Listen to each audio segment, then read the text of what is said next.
There is a kind of man who believes the room belongs to him before he ever walks into it. You have seen him before. He moves slowly, deliberately, the way a man moves when he has never once been told to stop.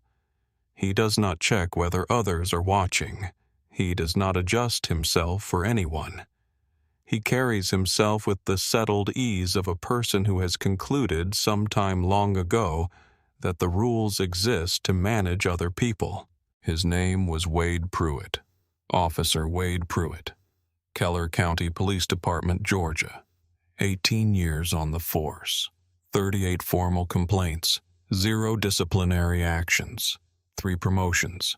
On the morning of October the 14th, Wade Pruitt walked into Courtroom 7B of the Keller County Courthouse wearing his full dress uniform. Polished badge, pressed collar, shoes that caught the courtroom light when he walked. The slow, deliberate walk of a man who had never once had to answer for anything. He had appeared in courtrooms before, always as a witness, always on the side of the prosecution, always with the weight of the department behind him like a wall at his back. This morning was different. This morning he was the defendant. But Wade Pruitt did not carry himself like a defendant. He carried himself the way he always had, like the room owed him something, like the proceedings were a formality, a performance staged by people with too much education and too little understanding of how the world actually worked. He settled into his chair at the defense table and looked around the room. He looked at the gallery briefly the way a person looks at furniture.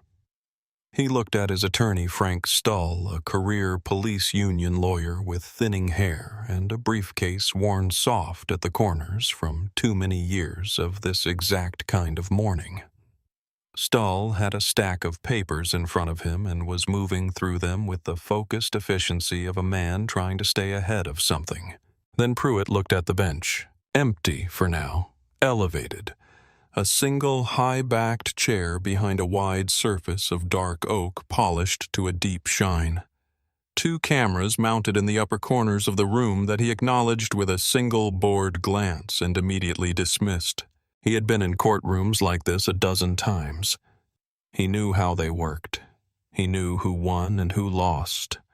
And he knew in the quiet interior certainty that 18 years of impunity tends to produce which category he belonged to. He did not know about the cameras, not in any meaningful way. He had looked at them, but he had not seen them.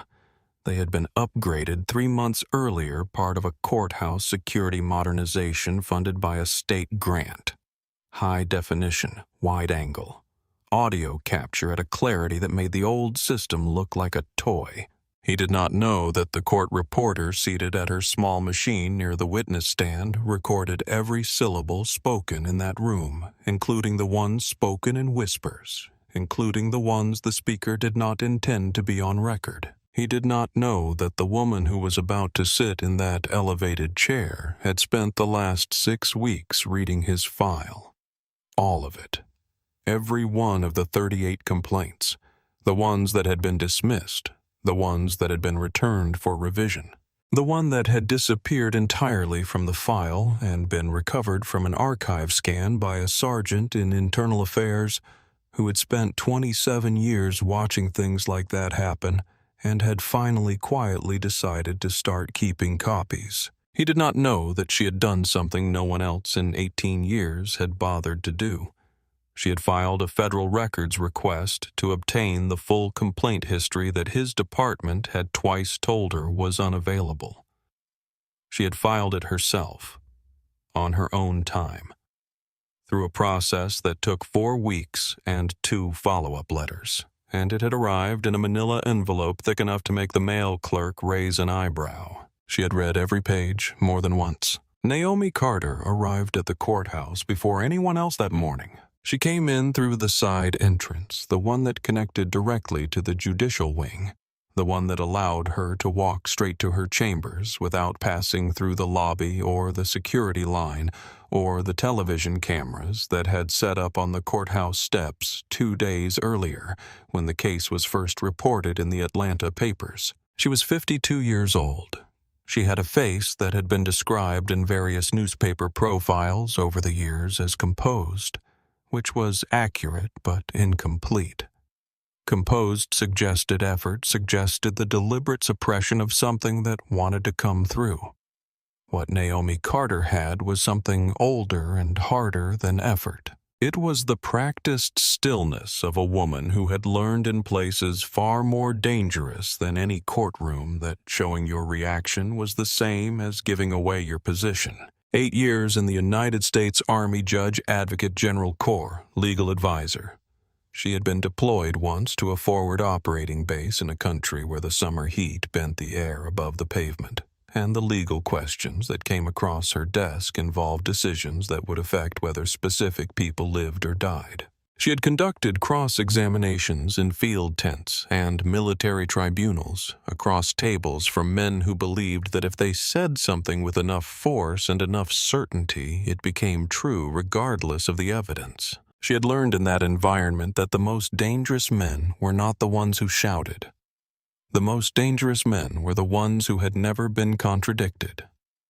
The ones who had moved through their entire professional lives without once having to absorb the consequence of being wrong. She recognized that type. She recognized it the moment she opened Pruitt's file. Not because she knew him personally, because she knew the pattern, the same certainty, the same escalation, the same belief that the rules were for other people. She sat in her chambers that morning with the manila folder open on her desk, and she went through it one final time. Not because she had forgotten anything. She had not forgotten anything. She went through it because she needed to carry the full weight of it into the room. One complaint stood out more than the others, not because it was the worst, though it was among the worst, but because of a single paragraph in the middle of a thin 1.5-page report. A young man named Darius Okafor, 24 years old, nursing student at Keller County Community College 3 semesters from graduation. Stopped for a broken tail light on a Tuesday night at 11:47 in the evening 3 miles from his apartment. His statement was a single paragraph, added at the bottom of a complaint form by an internal affairs officer who appeared to have spent no more than 20 minutes on the case. The handwriting was rushed. The paragraph ended mid-thought. Naomi read it slowly. She read it the way she read everything that mattered, word by word. Then she closed the folder. She set both palms on top of it for a moment. Then she stood. She put on her robe. She walked down the corridor toward the courtroom. She pushed open the door. She took her seat, and she waited for the room to fill. The gallery filled quickly that morning. Journalists took their positions along the wall, notebooks and recorders at the ready. A row of courthouse regulars settled into their preferred seats with the practiced efficiency of people who had seen many cases begin and knew better than to expect any of them to be ordinary. In the front row, a woman sat with her back straight and her hands folded in her lap. She had come in before the gallery officially opened and had asked the security officer at the door quietly whether she was allowed to sit in the front. He had said yes. She sat down, and she had not moved since. Her name was Darius Okafor. She was 51 years old. She worked 2 jobs. Had worked 2 jobs since Darius was 7 years old, when his father left and did not come back. And she had looked at her son and decided that every single thing after that moment was going to be for him. She was wearing her church dress, navy blue with a small white collar. Her gloves were folded in her lap. Beside her sat a woman from her congregation, someone who had driven her there and would drive her home whichever direction the day ended up going. 3 rows behind them, a cluster of uniformed officers from the Keller County Police Department had taken seats along the right side of the gallery. They had not been invited by the court. They had come on their own initiative. They sat with arms crossed and faces arranged into expressions of careful neutrality the way men sit when they want to be visible without appearing to be making a statement. Naomi noticed them the moment she took her seat. She noticed the way Pruitt glanced at them and the way something in his posture settled when he did. She did not comment. She filed it. Frank Stoll made a final adjustment to his papers. He leaned toward Pruitt and said something low. Pruitt ignored him. Pruitt was looking at the gallery, at the officers. He thought he was looking at a room that would protect him. He had spent 18 years in a room like that. He did not understand that this room was different. He did not understand that the room was tired.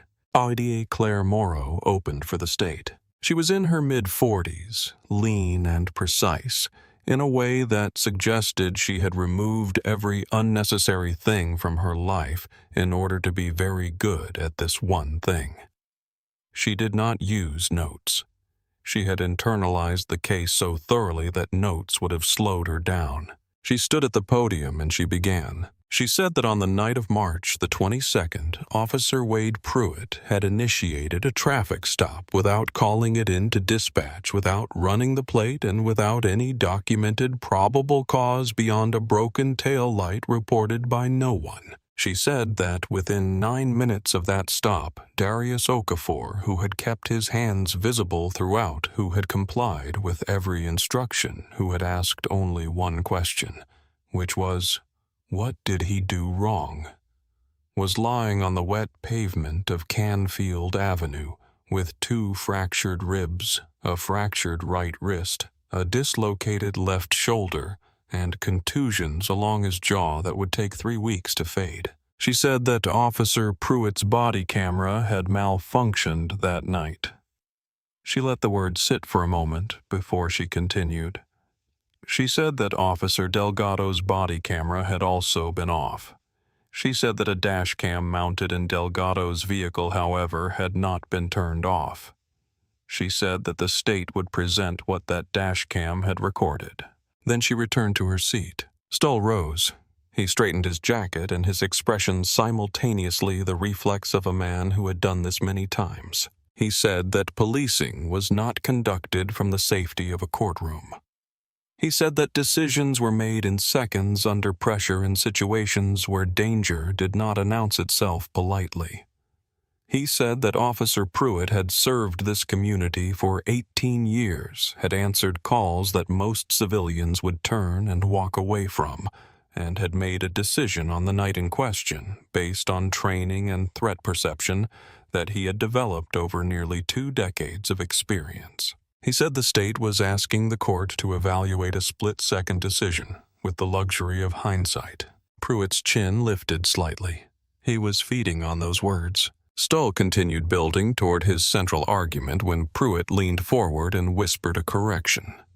A specific factual correction about the timeline. Stoll stopped mid-sentence, his jaw tightened by a fraction. He incorporated the correction and continued. Naomi watched that exchange the way she watched many things in that room, with attention, without expression. When Stoll finished, she looked at the defense table. Pruitt met her eyes and gave a slow nod. Not a nod of deference. The kind of nod a man gives when he has decided someone is decorative. When he has concluded before the proceedings have properly begun that the person sitting in judgment has no real power over him. Naomi looked at him for a moment. Then she turned to the prosecution table. She said, "Call your first witness." Officer Pete Delgado had the face of a man who had been carrying something very heavy for a very long time and had only recently been allowed to set it down, and was not entirely sure yet what to do with his hands now that they were empty. He was 36 years old. He walked to the witness stand carefully. His uniform was pressed and clean. His eyes moved between the floor and the middle distance, avoiding the defense table. He had been Pruitt's partner for 4 years. 4 years of signing reports, 4 years of looking away, 4 years of telling himself that what he was doing was not quite what it was, that it was loyalty and pragmatism and the necessary compromises of working with a difficult man on difficult streets. He had walked into the Internal Affairs office 11 days ago and asked very quietly whether he could speak to someone. He had asked for protection before he said a single word. They had given it to him. Claire Morrow approached the stand without hurry. She asked him to describe the night of March the 22nd.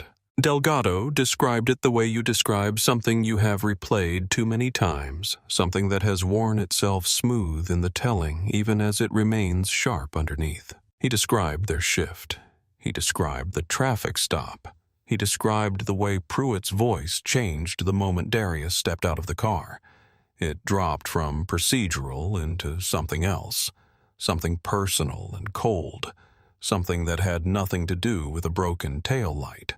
He described what happened next without flinching. The commands, the hands visible, the compliance. And then Pruitt's hands on Darius, not because Darius had done anything, but because Pruitt had decided. He described the first blow. He described the sound of it. He described Darius going down. And then he described the second blow. The one that came after Darius was already on the ground. Already still. Hands no longer moving, voice barely audible. The second blow. Morrow asked him what he had done when he saw that. Delgado looked at his hands. He said he had looked away. He said he knew it was wrong.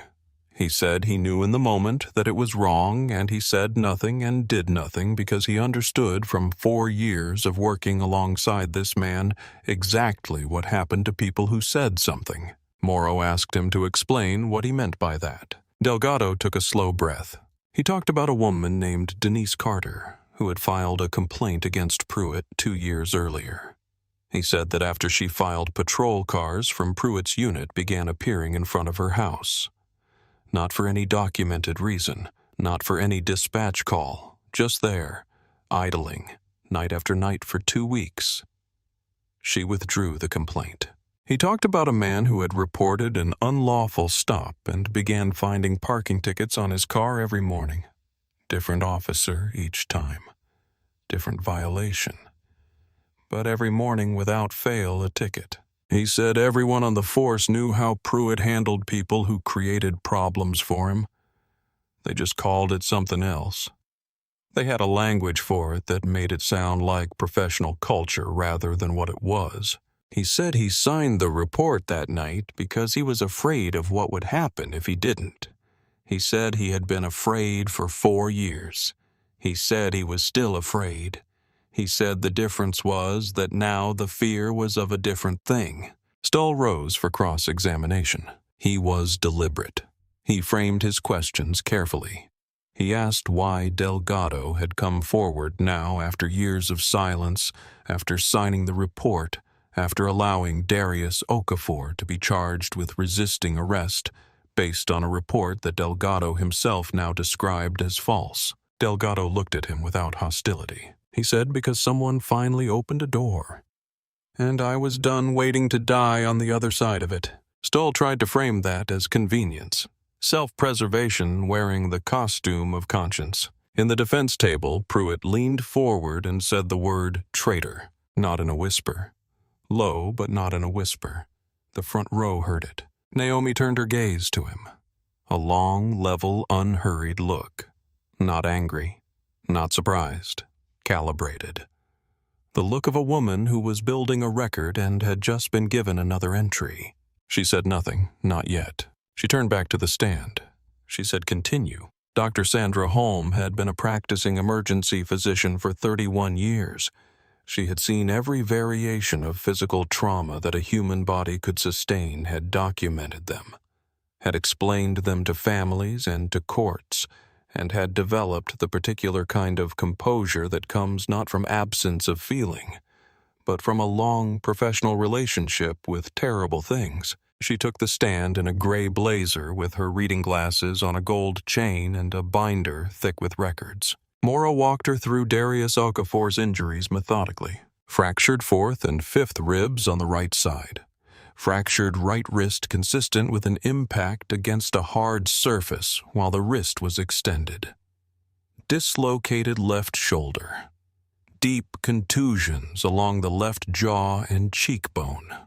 Bruising across the torso in a pattern consistent not with a fall, not with a brief struggle, but with repeated impact applied over a period of time applied after the subject was no longer capable of resistance. The gallery was very quiet. Morrow asked whether the injuries were consistent with the use of reasonable force by a police officer attempting to restrain a resisting suspect. Dr. Holmes said no. Morrow asked whether they were consistent with repeated force applied after the subject had gone to the ground. Dr. Holmes said yes. Morrow asked what Darius had said when he arrived at the emergency room. Dr. Holmes opened her binder to a specific page. She looked at it. Then she looked up. She said he asked whether his mother had been called. He asked it 4 times before he lost consciousness. He was disoriented and in significant pain and frightened, but the question was consistent. He asked it each time he had a moment of clarity, whether someone had called his mother. In the front row, Loretta Okafor pressed both hands over her mouth. The woman beside her put an arm around her shoulders. The gesture was quiet and small, but the room felt it. The room felt it the way a room feels a truth that has finally been said out loud. Stull cross-examined carefully. He asked whether injuries could occur during a physical struggle. They could. He asked whether adrenaline might make a suspect unpredictable. It might. He asked whether Dr. Holmes had been present at the scene of the arrest. She had not.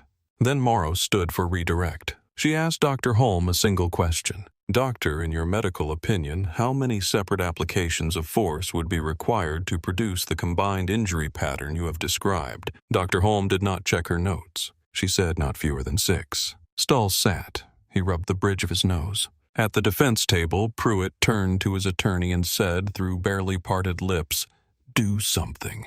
Stull did not look at him. He said very quietly, "You already made it worse." Pruitt stared at the side of his attorney's face. Then he looked at the bench, then at Naomi. Something shifted in his expression. Not fear. Not yet. Calculation. The expression of a man who has begun to reorganize internally, who is trying to find the angle. Naomi saw it. She had seen that expression before in rooms far smaller and far more dangerous than this one. She had been told by a commanding officer in the field that it was not the men who shouted who required the most attention. It was the men who went quiet. She quietly instructed the bailiff to remain at close attention near the defense table. Loretta Okafor took the stand after a brief recess. She walked to the witness chair the way she walked into her church on Sunday mornings, with her back straight and her pace unhurried, and her expression carrying the settled dignity of a woman who has decided that no room will ever make her small. Morrow asked her gently to tell the court about her son. Loretta set her hands flat on the railing in front of her. She said Darius was her only child. She said his father left when Darius was 7, and she had made a decision at that moment, standing in the kitchen after the car pulled away, that everything from that point forward was going to be for her son. Every shift, every sacrifice, every morning before the sun came up, and every night after it went down. She talked about Darius as a boy, how he took apart everything in the house trying to understand how it worked. The fan in the bathroom, the old radio on the kitchen shelf, her toaster which he had disassembled so thoroughly that it had taken her husband's brother 2 weekends to put it back together. A few people in the gallery smiled, the soft, painful kind of smile that comes from recognizing something ordinary in the middle of something terrible. Morrow asked what happened the night she received the call. Loretta's eyes dropped to her gloves. She said she had been in the kitchen. She said she could not sleep most nights when Darius was working late. She just needed to hear his key in the door. That sound, the specific sound of her son coming home. She said her phone rang close to midnight, a hospital number she did not recognize, and she said that when a hospital calls you at midnight and starts with the words, "We need you to come in," your body knows before your mind does. Something in your chest knows. She said she had driven there in her house slippers. She had not noticed until she was standing in the parking lot looking down at her feet. When she walked into the trauma bay, a nurse met her at the door and prepared her. They always prepared you. It never prepared you. Loretta said she had walked into the room and looked at her son, and for one terrible moment, 1 second that she would carry in her body for the rest of her life, she did not recognize him. She said she knew that sounded like something people said for effect. She said it was not for effect. She said when you have known someone's face since the first second of their life, since the moment they came into the world and looked at you, and you looked at them, and you walk into a room and you look at that person, and you do not know them, something breaks inside you that does not fully repair itself. The room was completely still. Loretta continued. She said Darius had been apologizing when she walked in. She said he was lying in that bed with 2 broken ribs and a fractured wrist and a face that was barely recognizable, and he was apologizing to her. He was saying, "Mama, I'm sorry. I didn't do anything." She said she had pressed his hand and told him to be quiet. She said she had told him he had nothing to be sorry for. She said he kept saying it anyway, over and over, in between losing consciousness and coming back. She said that was the hardest part. Not the injuries, not the surgery 3 days later, not the months of recovery. The apology. A young man who had done nothing wrong lying broken in a hospital bed apologizing for it. The room held that in silence for a long moment. Stull rose for cross. He was careful.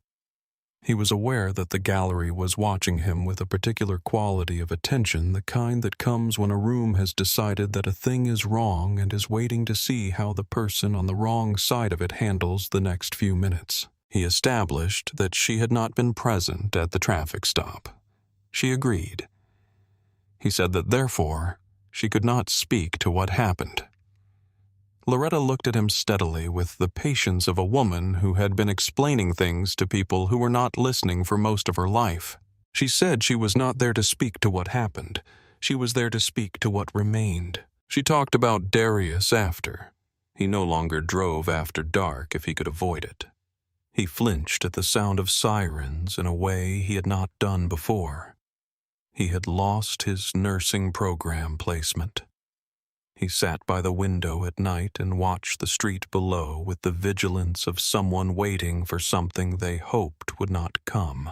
She said Darius used to talk about the kind of nurse he wanted to be. He wanted to work in pediatric oncology. He had said once, "Mama, those families need someone who isn't afraid to sit in the hard places with them." She said now he talked about leaving the state. Stull had no further questions. He sat down and looked at his papers, and they did not rearrange themselves into anything useful. At the defense table, Pruitt made a sound, low, dismissive, the sound a man makes when he has decided the entire room is performing for an audience that does not understand reality. Naomi did not look at him, but the court reporter's fingers kept moving, and the cameras kept recording, and the room kept its accounting. Sergeant Ray Boucher of Internal Affairs had the face of a man who had been disappointed by institutions for a very long time and had arrived somewhere in his late 50s at a kind of cold, functional fury that had replaced what had once been ordinary frustration. 27 years in Internal Affairs.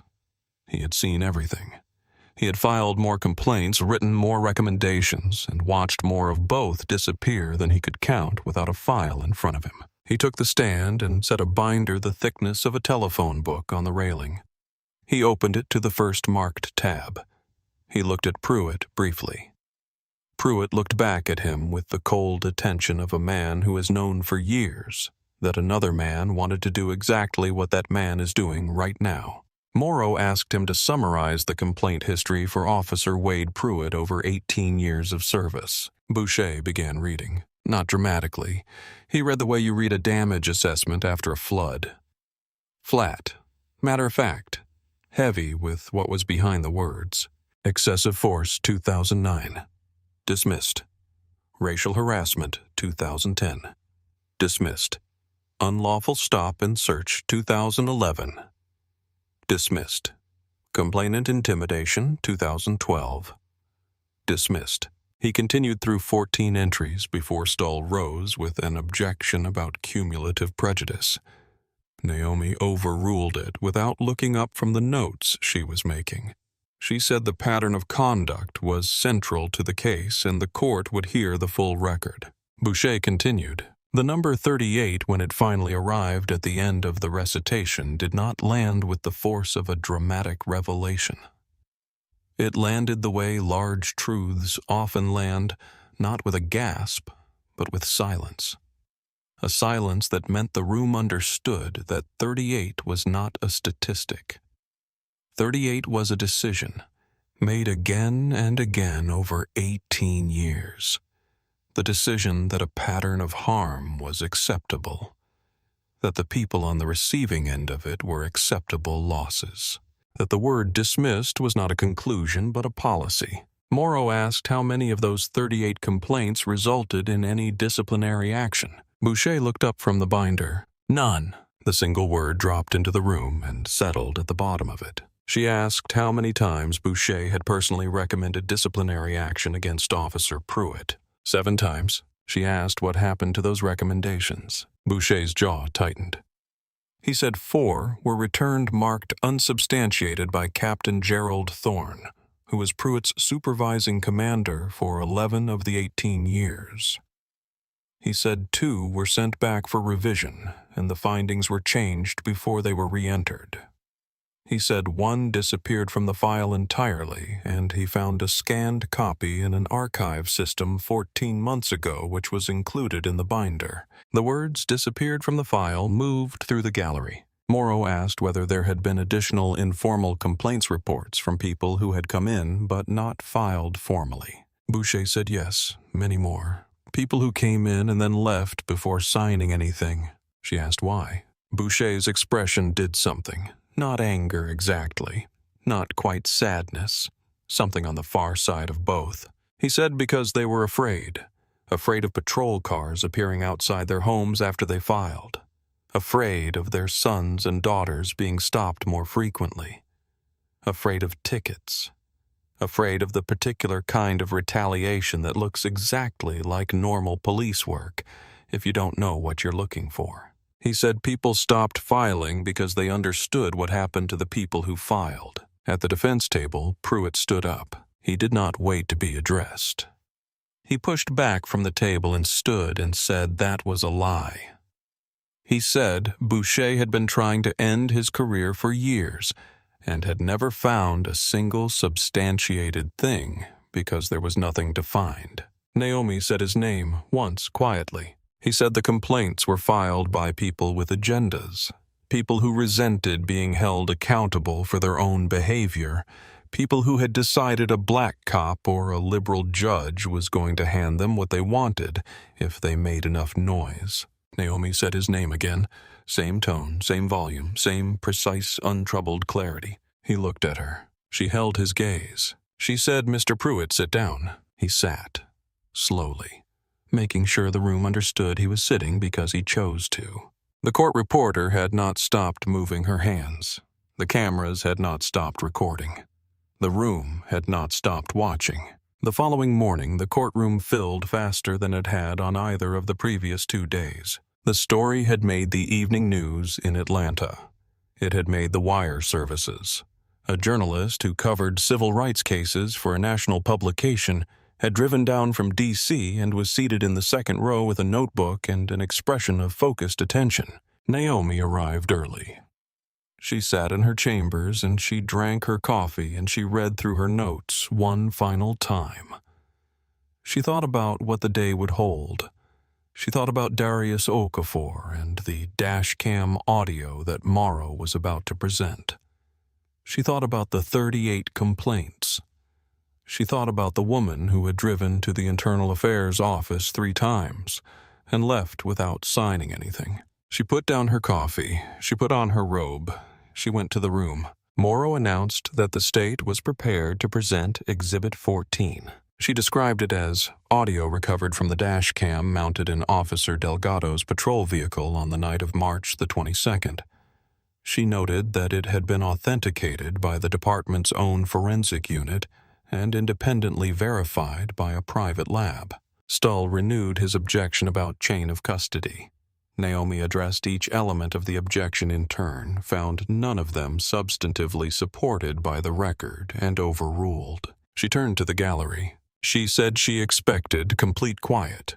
No outbursts, no movement, no commentary of any kind. She said this was evidence and it would be treated as evidence. The room settled. Pruitt was rigid at the defense table. His hands were folded in front of him. The knuckles had gone pale. Stull leaned close and said something very low. Pruitt's mouth moved in response, just barely. Naomi nodded to the clerk. The audio began with wind and the sound of tires on wet pavement, a car door opening, the soft static of a microphone adjusting to outdoor air. Then Darius Okafor's voice, young, tense, carefully, deliberately polite in a way that suggested he understood exactly what kind of moment he was in and was managing himself accordingly. He asked what he had done wrong. Then Pruitt's voice, sharper, closer to the microphone, a different texture entirely. He told Darius to step out of the car. Darius said, "Yes, sir." He was stepping out. His hands were where the officer could see them. Movement, the sound of shoes on wet pavement, fabric. Then Darius's voice again. He said he was not resisting. The first impact came through the speakers as a low, heavy crack. In the front row, Loretta Okafor covered her mouth with both hands. Darius, seated beside her, stared at a fixed point somewhere beyond the walls of the room. His jaw was tight. His hands were in his lap. Still. The second impact. And then Darius's voice, not dramatic, not performed, just human, just real. The voice of a 24-year-old man on wet pavement in the dark. He said, "Please stop." He said he did not do anything. Then Pruitt's voice, low, cold, the voice of a man who was entirely comfortable with what he was doing. He said, "You people always say that." The room contracted around those 4 words. The recording continued. Darius said he was just trying to go home. Pruitt's voice dropped lower. He said this was his street. He said Darius did not move there unless Pruitt allowed it. Another impact. Another sound from Darius that was not dramatic and was not performed, and was exactly as terrible as it was because it was real. Then Pruitt said the sentence that changed the air in the room permanently. He said, "You people do not learn unless it hurts." The audio clicked and crackled and went silent. No one in the gallery moved. Loretta Okafor was crying quietly, not dramatically. The way a person cries when they have been expecting the worst confirmation for a very long time, and the confirmation arrives, and it is exactly as bad as they knew it would be. Naomi let the silence hold. 10 full seconds. She had learned this in JAG in rooms where truth arrived after a long journey and needed space to settle before anyone touched it. She said, "The state may proceed." Stull stood slowly. He had the gray, hollow look of a man who had arrived at a trial expecting to mount a defense and discovered on the 3rd day that he had been building it on nothing. He challenged the recording on technical grounds. Naomi addressed each challenge without impatience and without warmth. She ruled the exhibit admitted in full.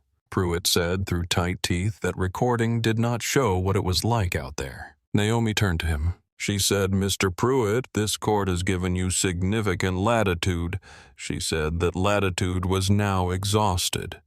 She said the next time he spoke without being addressed, she would have him removed from the room.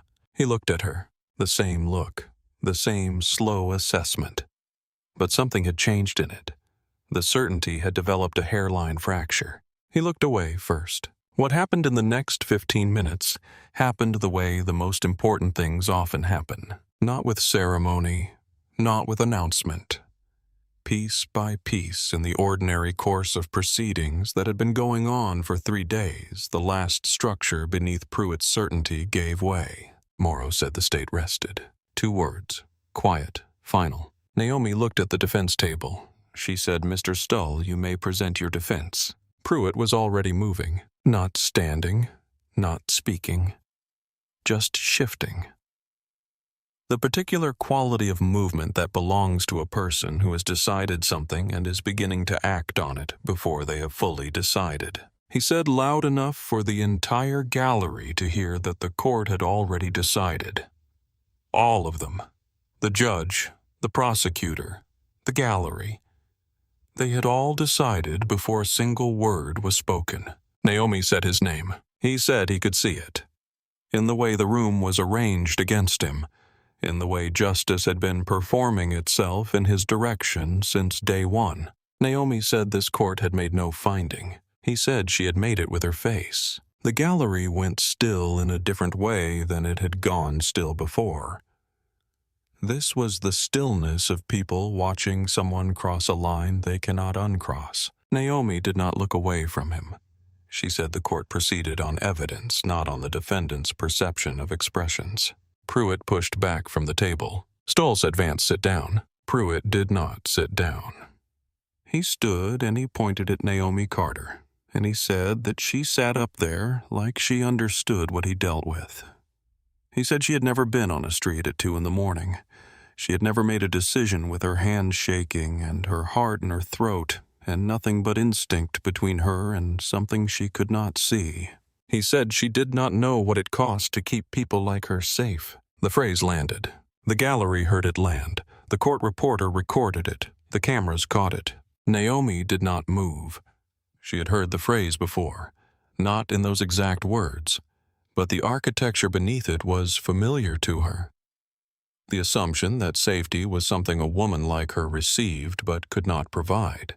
The assumption that gratitude was the appropriate posture. She said, Mr. Pruitt, this court is giving you one final opportunity to return to your seat. He said, or what? Stoll grabbed his arm. Pruitt turned and shoved him hard. Frank Stoll stumbled backward into the defense table and caught himself with both hands, papers scattering across the surface and onto the floor. Someone in the gallery made a sound. Pruitt turned back to the bench. He reached for the water cup at the edge of the defense table. He did not hesitate. He threw it. The water crossed the room and struck Naomi Carter across the face and the front of her robe. Someone screamed. Naomi did not flinch. Water ran down her face, down the front of her robe. She kept both hands flat on the surface of the bench. She kept her eyes on him. She said, this is your final instruction. He was already moving. He crossed the space between the defense table and the bench in 4 steps. The bailiff positioned near the gallery entrance was moving. But Pruitt had the advantage of decision. He had decided before anyone else in the room what he was going to do. He grabbed the front of Naomi's robe with both hands. The fabric resisted for 1 second and then tore down the front with a sound that was sharp and ugly and unmistakable. The sound of something symbolic being destroyed by someone who did not understand the symbol. People were on their feet in the gallery. Voices erupted. The court reporter pushed back from her machine. Pruitt dragged Naomi forward from behind the bench. She was pulled into the open space beside the table, the torn robe falling away from her shoulders. The bailiff was coming. 8 feet, 6 feet. Pruitt raised his fist. He struck her. Her head snapped sideways. The edge of the table caught her shoulder and her side as she lost balance. She went to one knee. A thin line of blood appeared at the corner of her lip. The gallery erupted with sound. Pruitt stood over her, breathing hard. His fist still clenched his chest, rising and falling with the effort and the adrenaline and 18 years of believing that force was the final answer to everything. He said something low and dark about how she did not get to stand above him, and then he reached for her again. That was the mistake, because Naomi Carter was not defeated. She was on one knee and she was bleeding and her robe was torn, and the room around her was in chaos, and none of that was the same as being defeated. 8 years in the JAG Corps, combat zone deployment, military self-defense training updated and recertified every 2 years throughout her service. She had been hit before. Not in a courtroom, in circumstances where being hit and staying down was not something the mission allowed. She had been trained to absorb impact and keep thinking, to read a body's next movement before the muscles made it. Pruitt reached for her. She moved. not backward, into him. Inside his reach where his size and his strength gave him nothing, where the physics of the situation belonged to the person who knew how to use them. She controlled his wrist. She used his momentum, the forward weight of a man who had spent 18 years believing that size was the definitive answer, and she turned it against him. 3 seconds, perhaps less. Wade Pruitt hit the floor of Courtroom 7B on his face with a sound that echoed off the high ceiling and the polished walls and into the memory of every person in that room. The bailiff arrived within a second and pinned him down. A second officer came through the side door. Pruitt's arms were secured behind him. He struggled once. His body understood before his mind did that the struggle was over. The gallery had gone completely silent, not the silence of shock. The silence of witnessing. The silence that belongs to people who are watching something they will carry in their bodies for the rest of their lives. Naomi stood, not quickly, not with drama. She stood the way she had done everything in that room, with steadiness, with intention, as if falling had been a temporary interruption rather than a conclusion. The torn robe hung from her shoulders. The blood at the corner of her lip was visible. Her hands were steady. She looked down at Wade. Pruitt, restrained on the floor of his own catastrophe, face against the wood, breathing hard into the surface that would not give him anything back. She said, "You are not the law. You are a man who broke it." He said something rough and ragged about this not being over. She looked at him. She said, "No, Mr. Pruitt, it is just beginning." The deputies began to move him toward the side exit. He struggled once more. A sound came out of him that was raw and stripped of every layer he had walked in with that morning. The door opened. The deputies moved him through. The door closed behind him, and the sound of it was final. Naomi moved back to the bench. She adjusted what remained of her robe with careful, precise movements. She did not look at the gallery. She did not ask for anything from the room. She looked at the clerk, and she said, "Preserve all courtroom video immediately. Notify courthouse administration. Notify state police. No copy leaves this building without court authorization." She looked at the ADA. She said the record will reflect that the defendant attacked the presiding judge during open proceedings. This court is in recess pending security assessment. She stepped down from the bench. She walked through the gallery. As she passed the front row, Darius Okafor said her name. Quietly. She stopped. She looked at him. He had not been there on the first day, but he had come. He was wearing a dark suit. His shoulder was stiff under the jacket. The scar beneath his eye caught the overhead light. He said, "Thank you." She looked at him for a moment. She said, "Do not thank me for doing what the law requires, Mr. Okafor." Then she walked through the side door, and behind her Courtroom 7B began the slow, irreversible work of becoming something different from what it had been. The side door closed. Naomi stood alone in the corridor for exactly 4 minutes. She set her back against the wall. She placed her hands flat on her thighs. She looked at them. They were trembling, finely. The kind of tremor that most people would not notice from a distance. She noticed. She watched her hands. She breathed. She gave herself the 4 minutes. Then she pushed off the wall. She walked to her chambers. She closed the door. She looked in the mirror above the wash basin. The blood at the corner of her lip had dried. The bruise on her cheek was beginning to develop its true color. Her robe was beyond repair. She took it off. She folded it carefully. She set it on the corner of her desk. She put on her spare. She stood at her desk with both palms flat on the surface. She looked at the manila folder. Pruitt's complaint file, 38 entries, 18 years. She thought about the woman who had come to internal affairs 3 times and left without signing anything. She thought about the teenager's mother who was told on the phone to let it go. She thought about a 24-year-old nursing student asking whether his mother had been called, asking it 4 times before he lost consciousness. She picked up her pen. She opened her legal pad. She began writing. By 4 in the afternoon, every television station in Georgia had a van parked outside the courthouse steps. The footage had leaked before Naomi's seal order reached administration. A gallery witness had captured the last 30 seconds on a phone camera. By the time the courthouse feeds were secured, the clip was already on multiple news sites and moving through social media.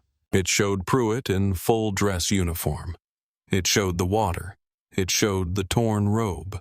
It showed the strike and her going to one knee. And then it showed Naomi Carter standing back up. The image that every station chose to run was not the moment of the attack. It was the moment after. Naomi Carter standing in a torn robe with blood at her lip, her hands steady, her posture unbroken, looking at the courtroom camera as if she had always known it was there, because she had. The Keller County Police Department issued a statement at 4:45. Deputy Chief Raymond Yates read it from a podium at department headquarters. He called Pruitt's conduct an isolated emotional breakdown. He said it did not reflect the values of the department. He used the phrase, "one individual 3 times.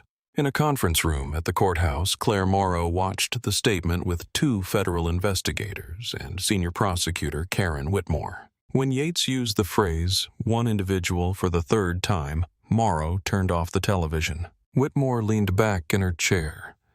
She said they are not protecting him. They are cutting him loose and hoping he takes the file with him when he goes down. Morrow said there was always more when a department moved that fast. Whitmore said she knew. She said she had been doing these cases for 30 years, and the speed of the press conference was always proportional to the depth of the exposure. She said they needed to move on Captain Gerald Thorne before he had time to organize his own version of events. Federal investigators arrived at Captain Thorne's home at 7:15 that evening. They were polite. They asked him to come in voluntarily. He came in. He brought a personal attorney. After 12 minutes reviewing the preliminary evidence, the attorney asked for a break. During the break, he advised his client to consider cooperation very carefully. Thorne resigned the following morning. It made no difference. The resignation was noted and filed, and the investigation continued without pausing. Frank Stoll withdrew as counsel on the same day. He filed the motion without elaboration. Howard Mills, Pruitt's new public defender, reviewed the evidence file in a single afternoon, and then walked into the detention facility and told his new client the truth. He said the original charges had a dashcam recording 2 credible witnesses' medical testimony from a veteran emergency physician and an internal affairs record that documented 18 years of unaddressed behavior. He said the additional charges had been recorded from 4 angles at full courthouse resolution with audio. He said federal prosecutors had entered the case with a pattern of conduct filing that tied the traffic stop to the full documented history. He said Pruitt could take it to trial. He said he had handled difficult cases before. He said this was not a difficult case. He paused. He said this was a concluded one. He said the only remaining question was whether Pruitt wanted to spend the next year watching it finish in a courtroom, or whether he wanted to walk into that room one final time and end it. Pruitt sat across from him in the gray institutional light of the meeting room. Without the uniform, without the badge, without the belt and the shoes and the posture that 18 years of impunity had built into his body. He looked smaller, not physically, just less certain of the room. He said he needed to think about it. Mills said he had until Monday. The guilty plea was entered on a Thursday morning in late November. There was no speech, no looking at the gallery, no looking at Darius Okafor or at the seat where Naomi Carter would have been had she been there. She was not. She had recused herself from the plea proceedings as a matter of course.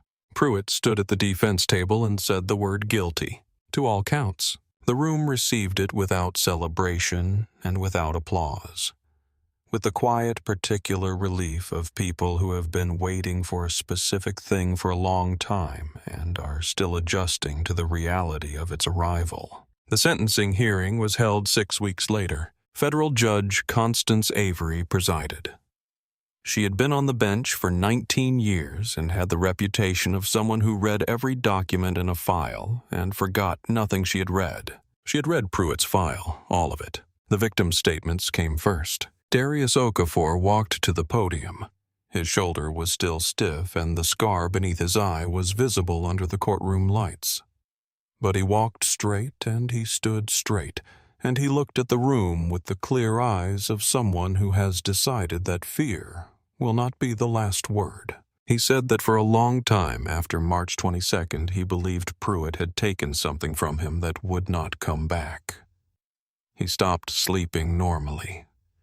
He stopped trusting the sound of tires behind him on a quiet street. His mother had gone back to waiting by the window the way she did when he was small. He looked at his mother. She pressed the corners of her eyes with 2 fingers. He said he had understood something since then. He said Pruitt was never powerful. He was protected, and protection eventually ran out. He said standing up did not mean you were not afraid. Sometimes it meant you were afraid and you stood up anyway. He stepped back from the podium, and his mother reached for his hand. Naomi Carter came next. She was not wearing her robe. She wore a charcoal suit and small pearls at her collar. The bruise on her cheek was long gone, but everyone in the room remembered it. She said that when Pruitt attacked her, he revealed the logic by which he had lived. He believed authority belonged to whoever was willing to cause the most fear. He believed a badge could turn cruelty into duty. She said what happened to her lasted seconds. What happened to Darius Okafor lasted months and would last longer. What happened to 38 other people whose complaints were buried had lasted years. She said the greater injury was not the torn robe. The greater injury was the long practice of making citizens believe that the law would not hear them. She said justice was not revenge. Justice was responsibility arriving after a delay. She asked the court to impose a sentence that spoke from truth. She stepped back. Judge Avery was silent for a moment. She removed her glasses. She looked at Pruitt. He was looking at the surface of the table. She told him he had been given power by the public. He had been trusted with a badge and a weapon, and the authority to enter the lives of citizens at their most vulnerable. He had used that trust to punish and to silence and to degrade. She said that when accountability finally arrived, he had not responded with remorse.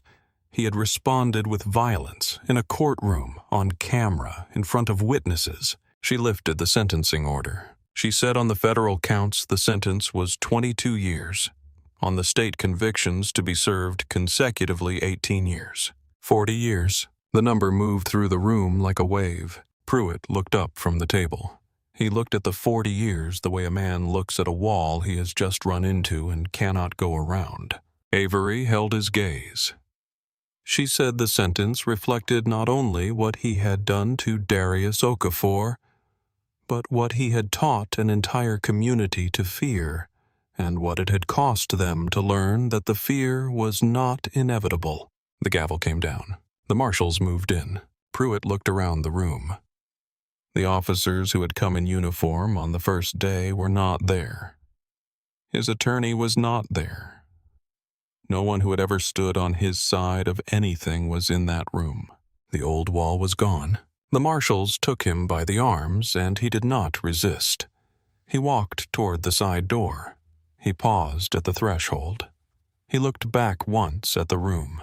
Then the door closed behind him, and the sound of it was final. Captain Gerald Thorne was indicted 6 weeks later. 4 counts of obstruction, 1 count of civil rights conspiracy. He retained an attorney, and both their names appeared in the newspapers alongside the word indicted, which is the kind of word that attaches to a name and does not let go. The union declined to fund any further defenses. The press release was careful and brief. Darius Okafor received a letter from his nursing program director 2 days after the sentencing. It acknowledged the expungement of the planted charge. It acknowledged the program's failure to protect him. It reinstated his placement effective immediately and credited his prior hours in full. The director had added a handwritten note at the bottom. It said, "We are glad you are still here." Darius read it at his kitchen table. He read it twice. He folded it and put it in the drawer where he kept important things. He called his mother. She cried. Then she laughed at herself for crying. Then she asked what he wanted for dinner. He said, "Whatever you make." He drove to her house. They sat at the same table where she had been making chamomile tea on the night her phone rang. They ate without saying much. They did not need to say much. The quiet between them had a different quality now. It was not the quiet of waiting. It was the quiet of people who have come through something together and are still improbably here. If this story reached you, we hope you will subscribe to our channel, where stories like this one find the audience they deserve. Stories about people who refused to be erased, about institutions that failed and were finally held to account, about the long, sometimes painful, sometimes beautiful arrival of something that looks like justice. Wade Pruitt was transferred to a federal correctional facility in eastern Tennessee 90 days after sentencing. He was placed in protective custody, housed away from general population, which was standard practice for former law enforcement. He was assigned a work detail. He swept a long corridor every morning at 6. The corridor had no windows and fluorescent lights that never changed, and a floor that showed him nothing back. He was inmate 11407. He had 40 years. On his first morning, he walked the length of the corridor with the broom in his hands, and he thought about the courtroom. He thought about the bench. He thought about reaching for her, and the moment she moved, how fast she moved, how the floor came up to meet him before he understood what was happening. He had spent 18 years believing that power was something you carried in your body, in your badge, in your voice, in the certainty that the room would arrange itself around you. He had been wrong. He reached the end of the corridor. He turned. He started back, and across the state, in a courthouse that was ordinary and unremarkable in every external way, a woman in a clean robe took her seat behind a polished oak bench and looked at the courtroom camera in the upper right corner, the one that Pruitt had never thought to fear, and then she looked away from it. The clerk entered. "Ready, Your Honor." Naomi Carter set her hands on the surface of the bench. "Yes," she said, "let's begin." The doors of courtroom 7B opened, not as a place where a man had believed that violence was authority, not as a place where impunity had been permitted to wear a badge for 18 years, but as a place where the law, bruised and unbroken, had stood its ground, where truth had finally been given a room with enough light, and where a woman had gotten up off the floor in a torn robe with blood at her lip and refused to be the end of the story. There is something that happens to a community when it finally sees itself confirmed, not celebrated, not vindicated in the way people describe victory in movies with music and applause and a clean feeling of resolution, just confirmed. The feeling that what you knew was real, what you believed was happening, what you whispered about in church halls and kitchen tables and backyard conversations on warm evenings was real, was documented, was on a camera, was in a federal file, was stated under oath by a man who had finally decided that loyalty to a system was not worth the weight of what he had helped that system do. Keller County did not celebrate the verdict the way an outside observer might have expected. The people who had lived under the particular kind of pressure that Wade Pruitt represented did not pour into the streets. They went home. They sat with their families. Some of them called people they had not spoken to in a while, people who had filed complaints years ago and had their lives made difficult in ways that were impossible to prove, and they said they finally got him. Those 3 words. They finally got him. Not "we won." Not "justice is served." Because the people who had lived through it understood that 40 years in a federal facility did not give back the years that had been taken. The complaint that was dismissed did not undismiss itself. The woman who had withdrawn her report because of the patrol cars outside her house had not become unafraid. What the verdict gave them was confirmation. And confirmation after years of being told that what you knew was wrong, that what you felt was an overreaction, that the institution was trustworthy, and the people questioning it were not confirmation was not nothing. It was a great deal. In the weeks that followed the sentencing, the federal investigation moved outward, the way federal investigations do when they find a center and begin following the threads. Captain Gerald Thorne cooperated partially. His attorney advised cooperation, and he complied to a degree, which is to say he gave the investigators what he calculated would satisfy them, without giving them what would bury him completely. The investigators were not satisfied with partial. They found the emails.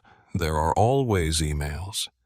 Even men who believe they are careful about what they put in writing tend under the particular pressure of routine to put things in writing. Thorne had sent 4 emails over a 3-year period to the deputy chief above him.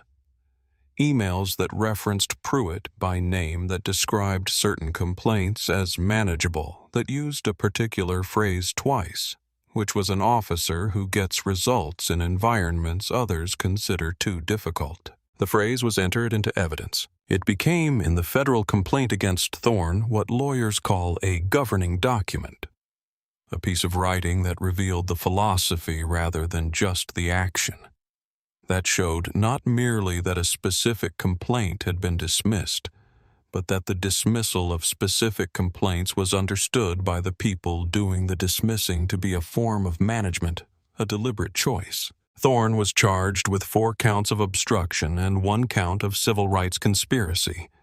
He accepted a plea agreement that gave him 6 years and stripped him of his pension and his certification and his ability to work in any law enforcement or supervisory capacity for the rest of his life. He made a statement at his sentencing. He said he had thought he was protecting the department. He said he understood now that he had been protecting one man's ability to harm people. The judge at his sentencing said she appreciated the statement and noted that understanding the difference between those two things was something he should have arrived at many years earlier. Darius Okafor returned to his nursing program in January. He walked back into the building on a Monday morning. His student ID reinstated his locker, restored his clinical hours, credited in full. His program director met him at the entrance. She was a woman in her late 50s named Dr. Patricia Webb, who had been in nursing administration for 22 years and had the practical, unsentimental manner of someone who had spent a career focused on outcomes rather than performance. She shook his hand. She said she was glad he was back.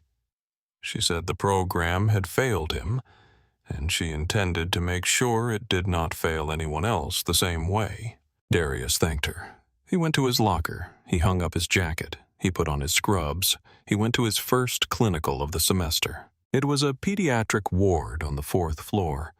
The hallway smelled like antiseptic and something warmer underneath it, something that had to do with the proximity of families who were living in a hospital, because the alternative was unthinkable. He stood at the nursing station for a moment before the shift began.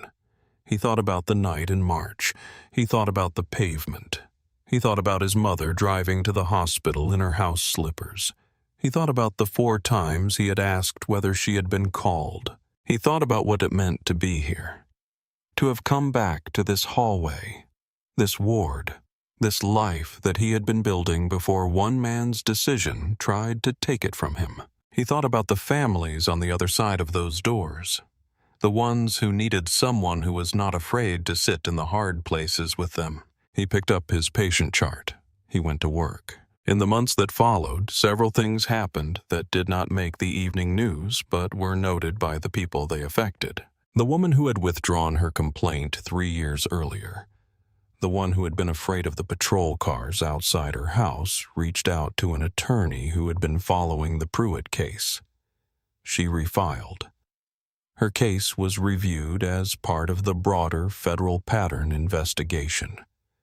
Her complaint became part of a civil settlement that the city of Keller County reached with 15 individuals identified as victims of documented misconduct during Pruitt's tenure. The settlement did not undo what had happened to any of them. It acknowledged it, which was, for most of them, the first time an institution had acknowledged it in writing with a number attached. The Internal Affairs Unit at Keller County PD was restructured. A new oversight board was established, including 3 civilian members appointed by the county commission. Sergeant Ray Boucher, who had spent 27 years watching complaints disappear, was appointed as the interim director of the unit with a mandate to rebuild the filing and review process from the foundation. He accepted on the condition that he could hire his own staff. They said yes. He started on a Monday. The first thing he did was go through the archived files and count every complaint that had been returned for revision in the past 15 years. There were more than he had expected. He began making a list. Naomi Carter resumed her full docket 2 weeks after the sentencing. She went back to the work of the courtroom, which was the ordinary, unglamorous, essential work of a place where people brought their arguments and their grievances and their evidence and asked a woman in a robe to listen and decide. She presided over contract disputes, property cases, a custody matter that took 3 weeks and required every ounce of patience she had, a civil rights case involving housing discrimination that was less dramatic than the Pruitt proceedings, but no less important to the family sitting at the plaintiff's table. She did not give interviews. She received requests from multiple national publications and declined all of them.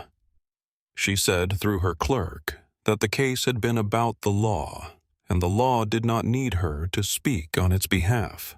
She worked her usual hours. She arrived early. She read everything. She made her decisions with the careful, deliberate attention that the people who came before her deserved. On the last day of February, a woman appeared in her courtroom for a property dispute that had been dragging on for 14 months. The woman was in her 70s. She was fighting over a strip of land between her property and her neighbor's that was 11 feet wide, and that she said had belonged to her family for 3 generations. The dispute was documented. The evidence was clear. Naomi ruled in her favor. The woman said, "Thank you." Naomi said, "You are welcome." That was the whole of it. After the session ended and the room had cleared, Naomi sat alone for a moment at the bench. She thought about the morning in October when she had arrived early and read through a file and felt the weight of 38 complaints against her palms. She thought about the water, the torn robe, the floor. She thought about getting up. She thought about what it had cost and what it had meant and whether the meaning was worth the cost, and she arrived at the conclusion she always arrived at when she sat with that question long enough. The question itself was wrong. Meaning was not purchased with cost. Meaning was what remained after the cost had been paid and you were still standing. She had done her job. In the hardest possible conditions, she had done exactly her job. She stood. She adjusted her robe. She walked through the side door. Tomorrow was another docket. There would be more cases. More people who needed someone to listen and decide without flinching. More work to do. She went home. She made dinner. She sat at her kitchen table and looked out the window at the evening coming down over the neighborhood, and she thought it was a good day to have done a necessary thing. Wade Pruitt marked his first year in federal custody on a Tuesday. He had been transferred twice since Eastern Tennessee. The second facility was in West Virginia, a different building, a different corridor, a different fluorescent light above a different broom. The work was the same. The hours were the same. The quiet was the same. He had 39 years remaining. He did not think often anymore about the courtroom. It had faded the way things fade when you have nothing to do but let them. What remained was not memory exactly. It was more like a shape. The shape of a morning when he had believed with complete certainty that the room was his, and the shape of the floor. He reached the end of the corridor. He turned around. Outside in a city he would not see for a very long time, a woman in a charcoal robe was taking her seat behind a polished oak bench. A clerk was calling a case. A court reporter was setting her hands above her machine. The work was continuing. The law, which does not require that we believe in it to be bound by it, which does not require our cooperation to operate, which proceeds with or without our understanding of its weight, was continuing. And in a nursing ward on the 4th floor of Keller Memorial Hospital, a young man in scrubs was walking through a door to sit with a family in a hard moment to be the person in the room who was not afraid to stay. He moved carefully because his shoulder was still stiff some mornings. He moved forward because he had decided somewhere in the long months between the pavement and this hallway that forward was the only direction that served anyone. His name was Darius Okafor. He was 25 years old. He had a scar beneath his eye and a healed fracture in his wrist and a mother who waited up until she heard his key in the door. He had been told by a man who no longer wore a badge that he did not belong where he was going. He walked through this door anyway. That is what courage looks like when it is not performing. That is what it looks like when a person who has been told to be small decides quietly and without ceremony to simply continue. The lesson of what happened in Courtroom 7B is not complicated. A man believed that the badge was permission. That authority meant he could harm people without consequence. That the institutions around him would continue as they had for 18 years. To absorb the complaints and reclassify the findings and return the recommendations and make it all disappear. He was right about the institutions, until he was not. The institutions failed. For a long time, and in documented ways they failed. And the people who bore the cost of that failure were not the people who ran the institutions. They were the people on the other side of the badge. The people who filed complaints and withdrew them in fear. The people who sat in hospital beds apologizing for being hurt. The people who stopped driving after dark and flinched at sirens and talked about leaving the state entirely. That is the real story. Not one officer, not one courtroom, but 18 years of institutional permission and what it costs the people who live inside that permission without being protected by it. What happened in October was not the beginning of accountability. It was the first time accountability was allowed to reach the surface. The first time a woman with the authority and the background and the refusal to be intimidated sat in the elevated chair and did not look away. Naomi Carter did not need to perform her strength. She did not need to make a speech or a symbol of herself. She needed to do her job.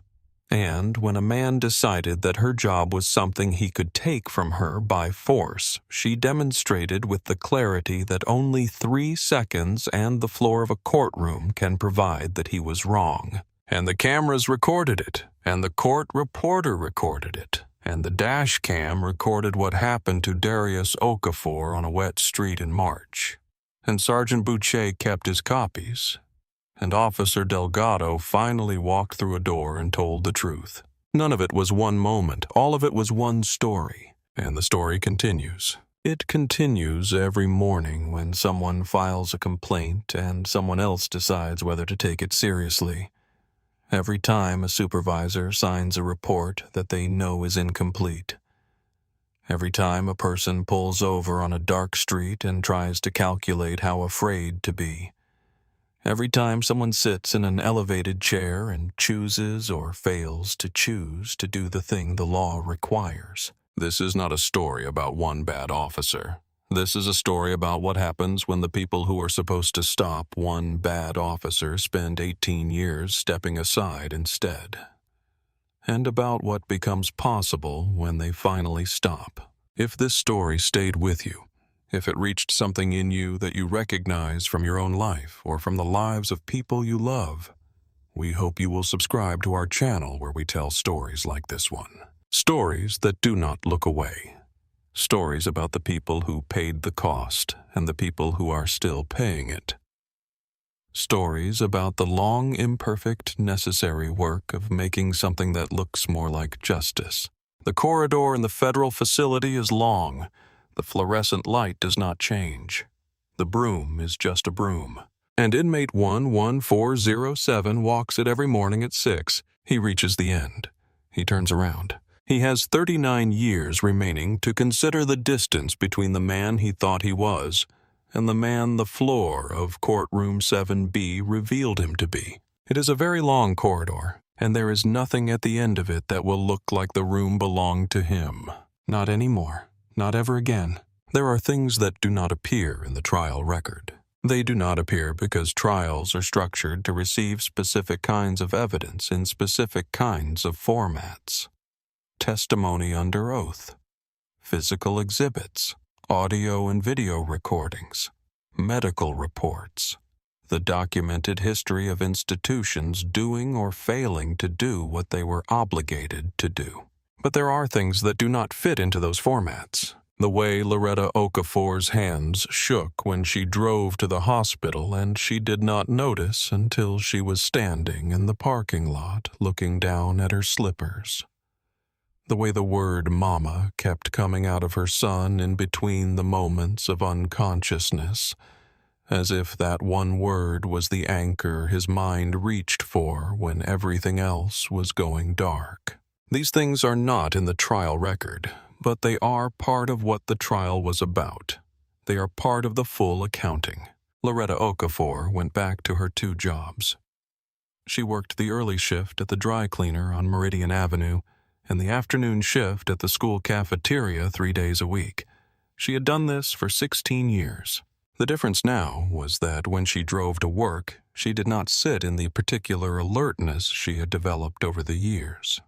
The low-level watchfulness of a mother who knew her son drove the same roads and who had absorbed over the years enough stories from enough mothers to know that the roads were not equally dangerous for everyone. The watchfulness did not disappear entirely. It does not disappear. It settles into a different register. What changed was that she drove, knowing that when her son was stopped on a dark road by a man who believed his badge was permission, someone had finally made sure there was a record of what that permission cost. It was not peace exactly.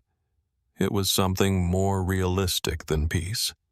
It was confirmation and a thin but real reason to believe that the next time someone tried to make it disappear, it might not disappear as easily as the 38 times before. She thought about that sometimes on the drive to Meridian Avenue, with the early morning light coming through the windshield and the radio playing low. She thought that her son was going to be a nurse, that he was going to sit with families in the hardest moments of their lives, that he had been through a hard moment himself and had decided instead of letting it make him smaller, to let it make him more precisely the person he had always been trying to be. She thought I raised that boy. Then she parked the car and went to work. At Keller Memorial Hospital, the 4th-floor pediatric ward had a particular rhythm to it.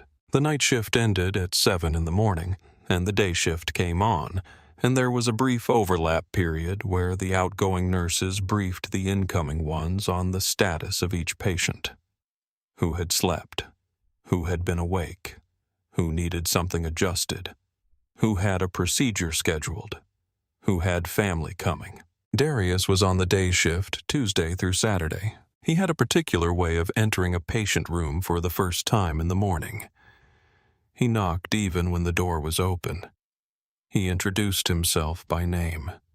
He asked how the night had been before he asked anything about symptoms or medications. He had learned this from a supervising nurse named Claudette, who had been doing the job for 34 years and who said on his first day back that the medical part people figured out quickly. The human part was the thing that took longer and that some nurses never fully arrived at. She said she thought he would get there. He was getting there. There was a boy on the ward named Jordan. He was 7 years old. He had been admitted for a series of tests related to a condition his parents had been trying to understand for 2 years, and in the meantime, he was 7, and being 7 in a hospital ward had its own particular texture. He was bored. He was worried in the way that 7-year-olds are worried about things they do not fully understand, which is to say that the worry did not take the form of the specific fear his parents carried, but rather a general sense that things were not normal, and that not normal was something he needed to manage. Darius brought him a book on the 3rd day. A book about how bridges were built. Jordan was not specifically interested in bridges, but he was interested in anything that was not the ceiling of his hospital room, and the book had photographs that were large and specific, and showed in detail how the cables of a suspension bridge were anchored and tensioned, and how the whole thing stayed up under conditions that ought to bring it down. Jordan said he had not known that bridges worked that way. Darius said most people did not. He said there was a lot that looked like it should fall and didn't. Jordan thought about that. He said, "Is that what's happening to me?" Darius said he was not a doctor and could not tell him specifically about his condition. He said that was a question for his parents and the doctor. Jordan said, "But do you think it could be?" Darius looked at him for a moment. He said, "I think a lot of things that look like they might fall don't. I think that is true in general. I think there is usually more holding something up than you can see from the outside." Jordan considered this with the seriousness of a 7-year-old who has had time to think. He said, "Okay." He went back to the bridges. The appeals process in the Pruitt case moved slowly the way appeals processes do. Stull was no longer involved. A different attorney filed on Pruitt's behalf, challenging several procedural decisions made during the hearings. None of the challenges succeeded. The torn robe remained in federal evidence storage, sealed in a clear bag with a case number on the label. On the day the final appeal was denied, a clerk in the evidence room pulled the bag from its shelf and confirmed its status in the system and returned it to the shelf. That was the whole of it. Naomi was in her courtroom when the appeals decision came through. Her clerk brought her a note during a recess. She read it. She folded it. She put it in her jacket pocket. She went back to the bench. She called the next case. She did her job. What does it mean when a system finally works? When the complaints are heard instead of buried? When the testimony reaches the surface? When the recording that was supposed to be silent turns out not to be? It does not mean the system is fixed. It does not mean the next person who stands in front of a badge will be safe the way the law intends them to be safe. It does not mean the 38 complaints were never dismissed, or that the woman who withdrew hers was never afraid. What it means is narrower and more specific than that. It means that in a specific courtroom on specific days in October, a specific woman in a robe applied the law to a specific man who had spent 18 years believing the law did not apply to him.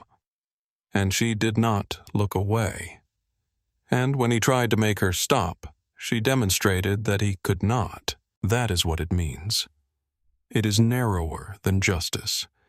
It is what justice looks like at the ground level, one case at a time, in rooms that smell like wood polish and old paper, and the particular kind of institutional air that carries the weight of every proceeding that has ever taken place within those walls. It is the only kind of justice that is real, the only kind that happens, the dramatic kind, the kind that fixes everything all at once, the kind that arrives with a final music and a clean resolution. That kind only happens in stories. This is a story, but it is the kind that is built from things that actually happen, from the weight of 38 complaints, from the sound of a young man asking for his mother 4 times before he lost consciousness, from a sergeant who kept his copies, from an officer who finally walked through a door, from a woman who got up off the floor. The floor of Courtroom 7B has been polished since October. It reflects the overhead light cleanly. If you look at it from the right angle, you can see the elevated bench and the empty chair behind it, and the cameras in the upper corners watching the room the way they always have, waiting for the next case, waiting for the next person who needs the law to hear them, waiting for the next moment when the truth is given enough light and enough space to be recognized. The doors open. People take their seats. The clerk calls the case. The work continues.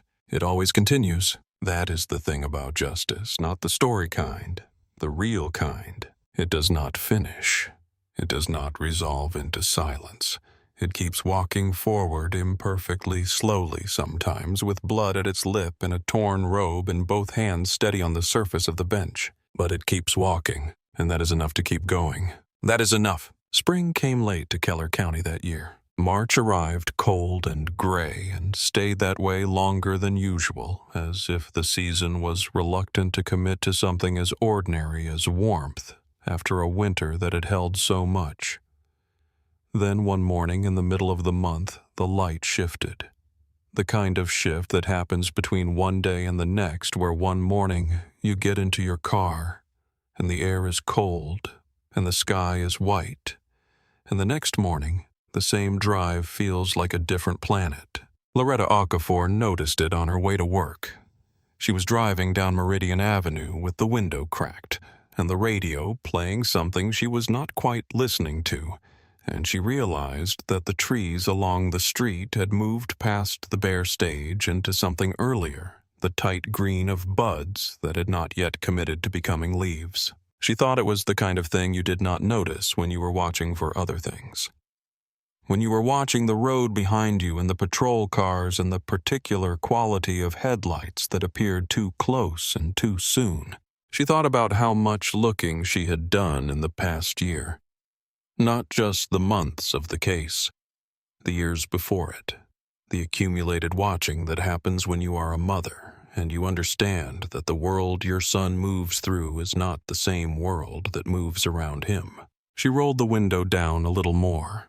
The air was cold and clean and smelled like something that had been waiting. She thought, we are still here. It was not a triumphant thought. It was a quiet one. The kind that arrives when you have been through enough to know the difference between triumph and continuance, and you have decided that continuance is not the lesser of the two. We are still here, and the trees are budding, and my son is going to work this morning, and he is going to sit with a family in a hard moment, and he is not going to look away. She parked the car. She picked up her bag. She went to work. On a Tuesday in April, Darius Okafor took his nursing board licensing exam. He sat in a room with 31 other candidates. He had studied for 4 months. He had made index cards and sat with them at the kitchen table on the nights before his clinical shifts, memorizing dosages and protocols and the specific sequences of action that the difference between a good outcome and a terrible one could depend on. He had been nervous in the weeks leading up to it. Not the kind of nervous that paralyzes, the kind that sharpens. He sat down. He read the first question. He thought about a 7-year-old named Jordan who had asked him whether things that looked like they should fall sometimes didn't. He thought about what he had said. There's usually more holding something up than you can see from the outside. He took a breath. He began.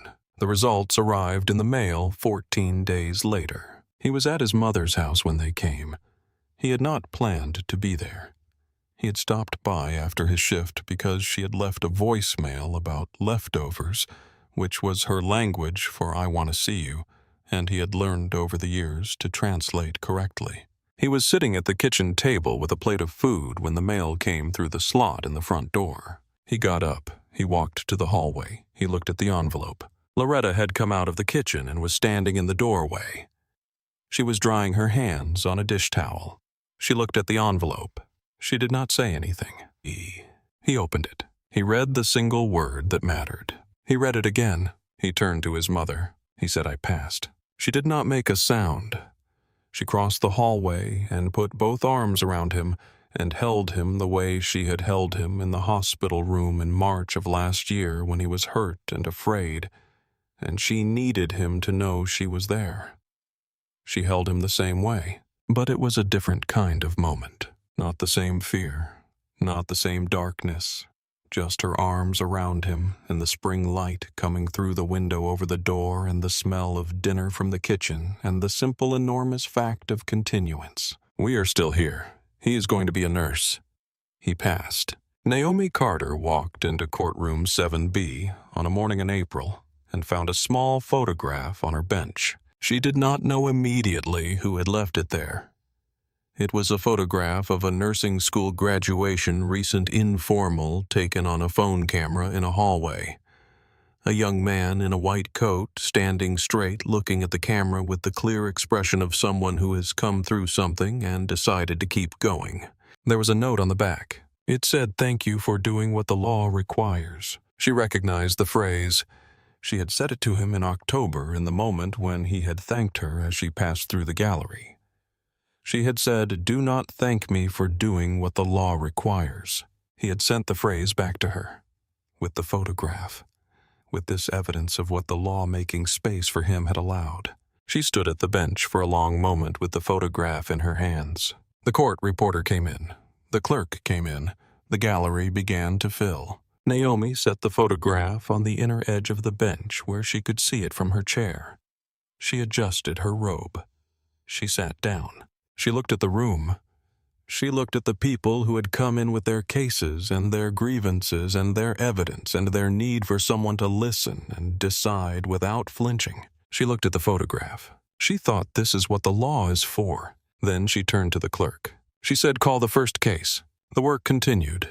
It always continued. In the corridor of a federal facility in West Virginia, a man with a broom reached the end of a long hall and turned around.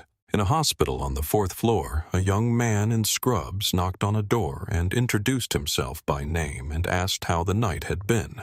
In a house on the south side of Keller County, a woman drove to work with the window cracked and the spring air coming in and thought, "We are still here." And in a courtroom that smelled like wood polish and institutional air and the particular weight of everything that had ever been decided within its walls, a woman in a robe looked at the room and did not look away. The doors opened. The case was called. And the law, which does not ask our permission to be the law, continued its slow, imperfect, necessary work. One room at a time, one case at a time, one moment at a time. That is how it works. That is the only way it works. And for the people who sat in those front rows and filed those complaints and drove to hospitals in the middle of the night and held their sons' hands and refused to be made small, that is enough. Not everything, but enough. Enough to keep walking forward. Enough to open the door. Enough to begin.